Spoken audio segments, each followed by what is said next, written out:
იუსტიციის მინისტრმა დღეს სამი უწყების ახალი ხელმძღვანელი პირი წარადგინა საჯარო რეესტრს ჩაიბარებს ეტა ტერესელიძე აღსრულების ეროვნულ ბიუროს მიხეილ სარჯოლაძე უხელმძღვანელებს სახელმწიფო სერვის ცენტრის განვითარების სააგენტოს ხელმძღვანელი ლევან სამადაშვილი იქნება.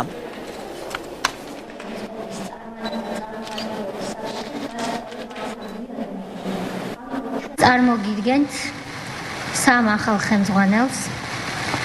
პირველ რიგში ქალბატონის დავიწყებ, ეს არის ეკა კერესელიძე, რომელიც უხელმძღვანელებს საჯარო რეესტრს. შემდეგ წარმოგიდგენთ აღსრულების ეროვნული სააგენტოს ახალ ხელმძღვანელს, ბატონ მიხეილ სარჯოლაძეს. თქვენ მას ბევრი კარგად იცნობთ, ის არის ადვოკატი, ცნობილი ადვოკატი და ძალიან კარგი აგრეთვე იურისტი. და ბოლოს, მაგრამ არანაკლებ მნიშვნელოვანი, ეს გახლავთ ბატონი ლევან სამადაშვილი, რომელიც უხელმძღვანელებს სახელმწიფო სერვისების განვითარების სააგენტოს.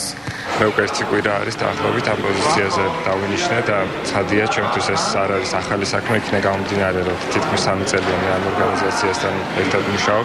შესაბამისად, ყველა ის პროექტი, ყველა ის წარმატებული პროექტი, რასაც ჩვენ ვახორციელებდით, აუცილებლად გაგრძელდება, თუმცა ასევე გვაქვს ახალი იდეები. ჩავიბარე საჯარო რეესტრი, საკმაოდ წარმატებული სტრუქტურა, განხორციელებული აქვს ძალიან ბევრი წარმატებული პროექტი, აღნიშნული პროექტები გაგრძელდება.